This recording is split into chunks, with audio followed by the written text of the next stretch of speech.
सुप्रभात, good morning. आप सभी बच्चे कैसे हैं? आज हम आपको कुछ ऐसे प्रश्न बताएंगे जो कई बार एग्जाम में पूछा जा चुका है और आगे भी पूछने की संभावना है। देखिए, कुछ लेखक हैं और उनके द्वारा रचित रचनाएं हैं। ठीक है, आप लोग के जो बुद्धि की पाठ्य पुस्तक है उसमें जब भी पाठ को हम पढ़ने की शुरू करते हैं उससे पहले लेखक का जीवनी दिया रहता है। आप उसे नहीं पढ़ती हैं और डायरेक्ट आप पाठ पढ़ना शुरू करती हैं, तो ये जो नियम है ये गलत है। सबसे पहले आप उस पाठ को पढ़िए, पाठ के लेखक को पढ़ना है। ठीक है, लेखक का जन्म, उनका पिताजी का नाम, उनकी मृत्यु, उन्होंने कहाँ कहाँ पढ़ाई की, उनकी रचनाएं कौन कौन सी है। ठीक है, ये सब पढ़ना बहुत जरूरी होता है। आप लोग आज हिंदी जो 10th क्लास की बुक है उसको पढ़ लीजिएगा। भविष्य में आप अगर हिंदी के शिक्षक अगर बनना चाहती हैं तो उसके लिए आपको ये सभी क्वेश्चन फिर से पढ़ना होगा। तो क्यों नहीं आप इसे ध्यान से पढ़िए, और आपके बोर्ड में भी कई बार प्रश्न पूछेंगे ऑब्जेक्टिव से, तो आपको उससे दिक्कत नहीं होगा, आप बना लीजिएगा।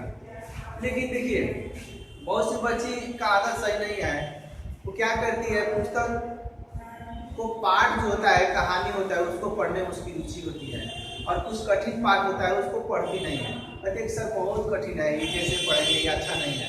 लेकिन आपको क्या होगा, देखिए, पाठ को तो पढ़ना ही है, पाठ के लेखक का जो परिचय है उसको पढ़िए। इससे आपको क्या होगा, जो भी लेखक है उनके जो भी प्रश्न अगर ऑब्जेक्टिव बनता है आप उसे आसानी से हल कर पाएंगे।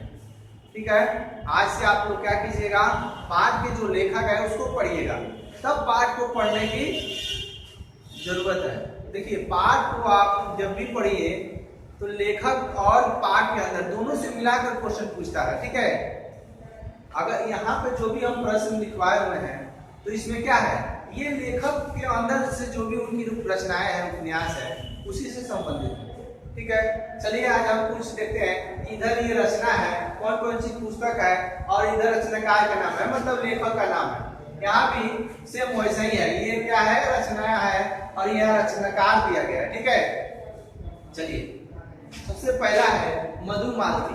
मधुमालती कई बार प्रश्न पूछ चुका है, आप लोग इसके मंजन जी लेखक है। मंजन जी सूफी कवि के नाम से जानते हैं। ठीक है, 2 नंबर है चंद बदन दाई।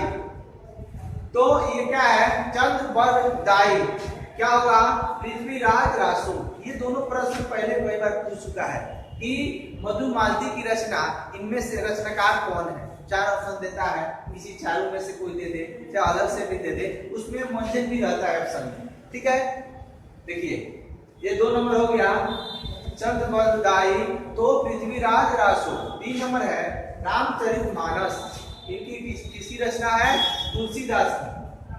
देखिए, हम आपको समझाने के लिए कुछ ही रचनाकार और रचना लेकर आए हुए हैं, आप लोग अपने से पढ़िएगा, ताकि आप लोग, हम देखिए परीक्षा को देखिए देखते हुए, उसको नजर में रखते हुए हम कुछ पढ़ा रहे हैं ऐसे, ताकि आपका पुस्तक भी क्लियर हो जाए, और साथ ही साथ आप परीक्षा के टाइप को, जैसे कैसे पूछता है क्वेश्चन, क्या पूछेगा क्वेश्चन, धीरे धीरे हम बीच बीच में आपको वो भी पढ़ाएंगे। ठीक है, और अब जैसे हम कहेंगे आप लोग वैसे पढ़िएगा, आपको कोई भी कठिनाई हम नहीं होगा, क्योंकि हम अपना अनुभव बता रहे हैं, क्योंकि हम बोर्ड के कॉपी जान चुके हैं, क्वेश्चन कैसे पूछता है वो भी देख चुके हैं। इसलिए आप लोग एकदम जैसे हम कह रहे हैं वैसे पढ़िए, आपका अच्छा नंबर आएगा और आपका नंबर आप देखकर खुश हो जाएंगे। ठीक है, यहाँ राम सुदामा चरित है, नरोत्तम द्वारा रचित है। वर्षा बिंदु है, प्रेम खंड द्वारा है। ठीक है, फिर ये प्रवास है, हरिऔध जी द्वारा रचित है। गोदान है, रंगभूमि है, ये प्रेमचंद द्वारा रचित है। इसमें देखिए इनकी 3-4 और उपन्यास है, रचनाएं हैं। गोदान है, कर्मभूमि है, रंगभूमि है, उस की रात है, ईदगाह है, ये सब उनकी बहुत चर्चित पाठ है। महिला आंचल है, रेणु जी। देखिए यहाँ रेणु जी की द्वारा रचित है, इनका पूरा नाम हम लोग को लिखवा दिया, परेश्वर नाथ रेणु। अगर हमसे आपसे पूछे पंत जी का पूरा नाम क्या है, आप लोग लिखवाया है, बताइए तो क्या होगा? सुमित्रानंद पंत। चंदन और पानी भवानी प्रसाद। सूरज का सातवां घोड़ा धर्मवीर बादी। इंद्रजाल जयशंकर प्रसाद। आजाद शत्रु जयशंकर प्रसाद। ठीक है, तो ये कुछ रचनाएं हैं जो आपको आज सोचे कि हम आपको आज बता दें, आप लोग इसे लिख लीजिए और याद कीजिए। इस टाइप के कुछ क्वेश्चन आपके पुस्तक में दिया गया है, जिस लेखक के रचनाकार नीचे आप लोग लेखक का परिचय जब पढ़ेंगे तो नीचे इस ऐसे क्वेश्चन कुछ बना होता है, उसको भी पढ़ लीजिएगा। पूछेगा तो आप लोग को ये सर हमको नहीं बताया, तो ये सब हम आपको टाइप बता दे रहे हैं, आप लोग जैसे हम बता रहे हैं उसे पढ़िए, अच्छा नंबर आएगा। चलिए आज के लिए बस इतना ही। अगले वीडियो में कुछ और जानकारी के साथ हम आपके सामने लाएंगे। तब तक के लिए धन्यवाद।